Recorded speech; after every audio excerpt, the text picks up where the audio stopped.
చెప్పండి చెప్పండి ఉత్తరా మీరు చెప్పండి విషయం.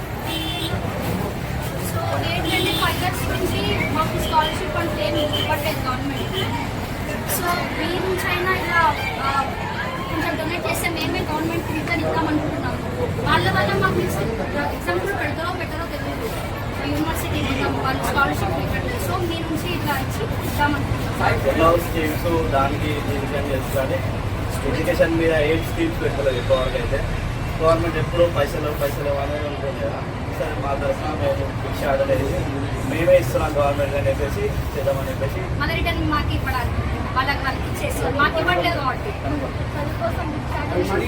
చదువుకోసం మేమైతే మేమే భిక్ష ఆర్డర్ చేసుకుంటున్నాం. ఎందుకని మేము చాలాసార్లు రాష్ట్రాలు కలెక్టర్ ఎన్నోసార్లు చేపట్టినాం. అయినా సరే ప్రభుత్వం నుంచి ఎలాంటి రియాక్షన్ కానీ స్పందన కానీ అట్లీస్ట్ డిసెంబర్ ఇస్తామని ఇట్లాంటి రియాక్షన్ లేదు. కాబట్టి ఈరోజు మేము భిక్షాటనం ఇచ్చిన కింద మీ దగ్గర బడ్జెట్ అంటారు కదా, మేమే కలెక్ట్ చేసి మీకు పంపిస్తాం. అదే బడ్జెట్లో మాకు ఎంతో కొంత సహాయం చేయాలని ప్రభుత్వాన్ని నిర్మిస్తున్నాం. ఇప్పుడే చేయడానికి గల కారణం ఏంటంటే రేపు మన వరంగల్కి రేవంత్ రెడ్డి సీఎం గారు వస్తున్నారు. ఇది చేయడం ద్వారా ఎంతో కొంత ఆయనకి తెలుస్తుందా తెలియదా ఎట్లయినా మనం స్పందిస్తారా అనేది ఇప్పుడు జరిగే కార్యక్రమం. కాబట్టి మీరు ఎంత కొంచెం ఎంత లేదు మీకు కోసం అంటే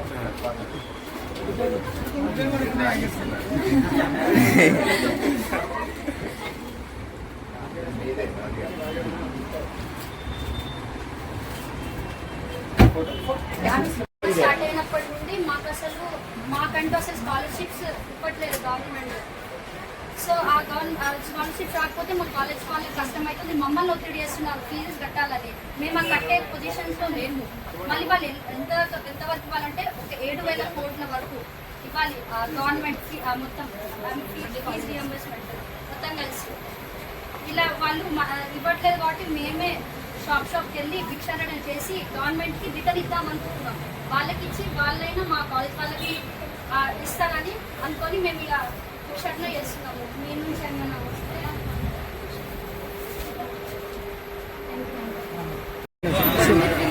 అన్ని విన్నారు. ఇది భిక్షాటన వేయడం అనేది ఎంత గౌరవమో అందరికీ తెలుసు. మన రాష్ట్రం ఒక విద్య కోసం విద్యార్థులు భిక్షాటన వేస్తున్నారంటే ఎంత వెనకాల ఉన్నదో చూడండి. రాష్ట్ర భవిష్యత్తు మొత్తం విద్యార్థులపై ఆధారపడింది. దీనిపైన వీళ్ళు ఉండకపోతే ఒక భవిష్యత్తు ఎట్లా? ఇది మ్యానిడేటరీ థింగ్, అన్వాంటెడ్ థింగ్స్ అన్నీ వేస్తున్నారు. మ్యానిడేటరీ థింగ్స్ అన్నీ అక్కడ పడుతున్నారు. ఇంతవరకు విద్యార్థులకు ఏ ఒక్క స్కీమ్ వచ్చింది లేదు, ఎడ్యుకేషన్ గురించి ఏదొక్కటి వచ్చింది లేదు. సో మాకు ఏంటి స్కాలర్షిప్స్ పడాలి, మాకు ఎడ్యుకేషన్ మేనేజ్మెంట్ మాకు మంచి ఎడ్యుకేషన్ ఇవ్వాలి, ఇంకా ముందుకు పోవాలి అంటే మాకు డెఫినెట్లీ స్కాలర్షిప్స్ పడాలి. దీని గురించే మా ప్రయత్నం. అట్లీస్ట్ దీని ద్వారా అయినా అందరికీ తెలుస్తుంది అని నా ఒక్క. సో మాకు 2020 నుండి కరోనా స్టార్ట్ అయిన నుండి 5 years అవుతుంది. మాకు ఇప్పుడు వరకు ఏ స్కాలర్షిప్ రాలేదు. స్కాలర్షిప్ రాకపోతే మా కాలేజెస్ ఎలా నడుస్తాయి, ఇంకా ఎలా చేస్తారు? ఇంకా ఈ స్కాలర్షిప్ రావట్లేదని ఇంకా మాకు కాలేజ్ బంద్ చేయడం కూడా చాలా టైం జరిగింది. అయినా గవర్నమెంట్ ఏం రెస్పాండ్ అవ్వట్లేదు, మాకు ఏం చేయట్లేదు. అందుకే మేము ఏం చేద్దామనుకుంటున్నామంటే గవర్నమెంట్కి రివర్స్గా మేమే భిక్షాటన చేసి పైసలు ఇచ్చి మళ్ళీ మా కాలేజెస్ అందరికీ ఇవ్వాలని అనుకుంటున్నాము. అందుకే భిక్షాటన చేస్తున్నాము. రేపు రేవంత్ రెడ్డి సార్ వస్తున్నారు, సార్ స్పందించాలని కోరుకుంటున్నాము. So thank you. భిక్షాటన చేయడం జరిగింది. ఎందుకంటే గత 5 years నుంచి మన గవర్నమెంట్ అనేది స్కాలర్షిప్ విడుదల వేస్తలేదు మాకు. మేము ఫీజులు కట్టుకోవడానికి చాలా ఇబ్బంది అవుతుంది. నేను వచ్చిన తర్వాత చాలా రంగాల్లో మన స్టేట్ చాలా డెవలప్ అవుతుంది, కానీ విద్యారంగంలో మాత్రం డెవలప్ అస్సలకే కనిపించడం ఇప్పటి వరకు అయితే. చాలా స్కీమ్స్ వస్తున్నాయి దాని మీద దీని మీద, కానీ ఎడ్యుకేషన్ మీద ఏ స్కీమ్స్ అయితే ఇప్పటి వరకు ఏ గవర్నమెంట్ చేస్తలేదు. ఇక ముందు కూడా చేస్తారో చేయరో కూడా తెలియదు. కాబట్టి ఈ మా యొక్క స్ట్రగుల్ని గవర్నమెంట్కి తెలవాలి. ఈ స్కాలర్షిప్ అనేది విడుదల చేయాలి, ఎడ్యుకేషన్లో కొంచెం డెవలప్మెంట్ తీసుకురావాలి అని అనుకుంటున్నాం. మేమేం గవర్నమెంట్కి అగెనిస్ట్గా చేస్తలేము. మా ఒక్క స్ట్రగులింగ్ వాళ్ళకి తెలియడం కోసమే ఈరోజు ఈ ప్రోగ్రామ్ చేయడం జరిగింది. ప్రతి ఒక్క షాప్కి వెళ్ళి మేము భిక్ష ఆర్డర్ చేసుకున్నాం. మాకు ఇట్లా మా స్ట్రగులింగ్ చెప్పి వాళ్ళందరూ వాళ్ళు సహాయం చేస్తున్నారు. ఇంత దీన పరిస్థితి ఎందుకు వచ్చిందంటే గతంలో విద్యార్థి సంఘాలు కలెక్టరేట్ ముట్టడి, ర్యాలీలు, అనేకమైన వినూత్న కార్యక్రమాలు చేపట్టినాం. అయినా కూడా ఇప్పటివరకు గవర్నమెంట్ స్పందించకుండా స్కాలర్షిప్ విడుదల చేస్తలేదు. ఏదేదో ఉచితాలు ఏదేదో ప్రకటిస్తున్నారు. విద్యార్థులు అవుపిస్తలేరా? తెలంగాణ సమాజంలో ఉన్న విద్యార్థులు గవర్నమెంట్కి అవుపిస్తలేరా అనేసి ఈ యొక్క ముఖ్య ఉద్దేశంతో ఈ యొక్క కార్యక్రమం తీసుకున్నాం. ఎందుకంటే విద్యార్థులు భవిష్యత్ బాగుంటేనే మన తెలంగాణ భవిష్యత్ బాగుంటుంది. యువకులు బాగుపడితేనే మన తెలంగాణ అనేది బాగుపడుతుంది. విద్యార్థులు ఎదిగినప్పుడే మన యొక్క తెలంగాణ అనేది ఎదుగుతుంది. కాబట్టి ప్రతి ఒక్కరు గమనించండి. ఎందుకంటే ఉచితాలు అనేది సరే మీరు ఇవ్వండి, మేము వద్దంటలేం. కాకపోతే విద్యార్థులకు అనేది నాణ్యమైన విద్య ఎప్పుడు వస్తుంది? మీరు అనేకమైన స్కాలర్షిప్స్ కానీ ఇంకా అనేకమైన కొత్త ఇన్నోవేటివ్గా విద్యార్థులకు ఒక పథకాలు ఇంప్లిమెంట్ చేసినప్పుడు విద్యార్థులు అనేది అభివృద్ధి చెందుతారు.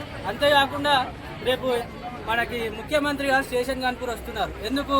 ఇంటిగ్రేటెడ్ స్కూల్ కాంప్లెక్స్ 2000 కోట్లు 200 కోట్లతోని మనకి ఇనాగ్రేట్ చేయడానికి వస్తున్నారు. అవేవో ఇప్పుడున్న విద్యా వ్యవస్థనే నాణ్యంగా దృఢంగా మీరు చేస్తే బాగుంటుంది కదా. ఇప్పుడున్న వ్యవస్థని చక్కగా చేయకుండా కొత్తగా చేస్తా అంటే ఎవరు నమ్ముతారు? అదొకటి మీరు ఆలోచన చేయండి. అంతేకాకుండా మీరు వచ్చిన కాడ నుండి 400 పైన విద్యార్థులు గురుకుల పాఠశాలలో మరణించినారు. ఈ యొక్క మరణాలకు ఎవరు కారణం మీరు తెలియజేయాలి. రేపు వస్తున్నారు కదా, వీటన్నిటిపైన తక్షణమే స్పందించాలి అనే ఒక ముఖ్య ఉద్దేశంతో ఈ యొక్క భిక్షాటన కార్యక్రమం చేపట్టినాం. కాబట్టి దయచేసి ఈ యొక్క కార్యక్రమంతో అయినా కనువిప్పు కలిగి గవర్నమెంట్కి స్కాలర్షిప్ విడుదల చేస్తే అనే ఒక కార్యక్రమంతో మేము ముందుకు పోతున్నాం. Thank you. తెలంగాణ రాష్ట్రం ఏర్పాటు అయితే విద్యార్థుల భవిష్యత్తు బాగవుతుందని చెప్పేసి ఆ రోజు తెలంగాణ ఉద్యమంలో కీలక పాత్ర పోషించేది విద్యార్థులే. తెలంగాణ వచ్చిన తర్వాత కూడా తెలంగాణ అభివృద్ధి కోసం ఎన్నో పోరాటాలు చేసింది విద్యార్థులే. కానీ తెలంగాణ వచ్చిన తర్వాత ఎవరైనా మొదట అన్యాయానికి గురయ్యారు అంటే అది విద్యార్థులు. తెలంగాణ వచ్చి ఇప్పటికి 10 సంవత్సరాలు దాటిపోతుంది. 10 సంవత్సరాల నుండి విద్యార్థులు అనేక గోసలు పడుతున్నారు. అలా అని కొత్త ప్రభుత్వం వచ్చిన తర్వాత విద్యార్థుల కష్టాలు తీరుతాయి, విద్యార్థులకు స్కాలర్షిప్లు విడుదల చేస్తాం, విడుదల చేసి విద్యార్థులు చదువుకోవడానికి ఎన్నో కొత్త పథకాలు తీసుకొస్తామని చెప్పి కొత్త ప్రభుత్వం ఏర్పడ్డ తర్వాత సంవత్సరంన్నర దాటుతుంది ప్రభుత్వం వచ్చి. ఇప్పటి వరకు స్కాలర్షిప్లు రిలీజ్ చేయకుండా విద్యార్థులు తీవ్రమైన ఇబ్బందులు పడుతున్నారు.